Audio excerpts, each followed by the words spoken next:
Salut,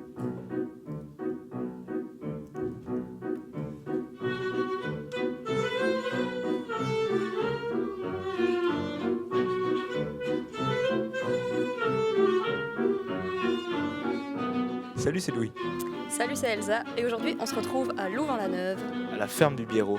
pour assister au concert de Let's Klets.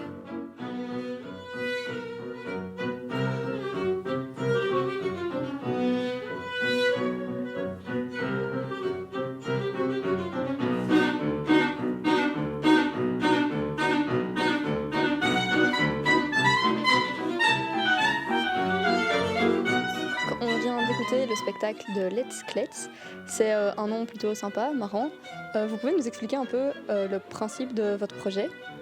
Alors déjà, le don, c'est en fait parce qu'on est des francophones et néerlandophones dans le groupe. Et klets, c'est kletsen, ça veut dire papoter. Ça, c'est une première chose. Et puis, deuxième chose, c'est que klets, klezmer, c'est la racine d'un type de musique qui est un type de musique un peu traditionnel, folklorique, mais qui finalement a fait un petit peu son chemin dans la musique classique aussi. Et c'est ça qu'on voulait faire. C'est-à-dire, on est des musiciens classiques, mais on adore écouter plein de choses. Et puis, à la maison, on chante des chansons, on chante avec les gosses. C'est quelque chose qui est aussi pas seulement confronté à l'instrument, mais aussi quand on épluche les carottes, on chante aussi des chansons.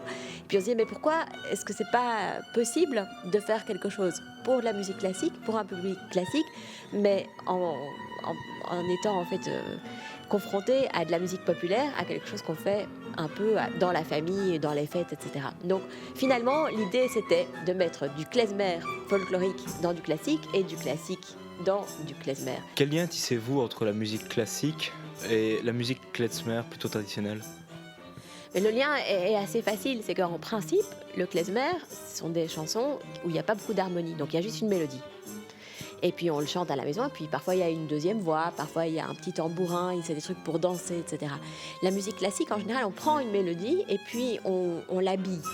Et on l'habille en mettant des rythmes différents, en mettant des harmonies différentes, avec des instruments, plusieurs instruments. Et donc finalement, c'est quelque chose qui est beaucoup plus étoffé et qui est un petit peu moins facile à écouter quelque part parce que c'est très très riche. Et ça, c'est le lien. C'est qu'on peut parfois déshabiller les chansons et parfois on peut les habiller. Mêler la musique classique à la traditionnelle, est-ce que selon vous, ce serait l'avenir du classique? C'est une bonne question, mais c'est une question que je trouve un petit peu à l'envers.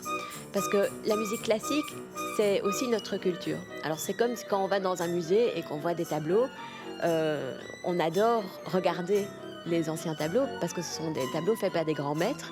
C'est pas pour ça qu'on ne peut pas prendre après ça une photo de ce tableau-là, le faire des collages et puis travailler dessus.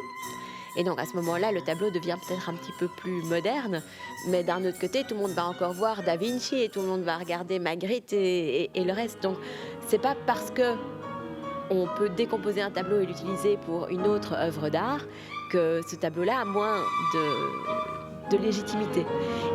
Merci beaucoup!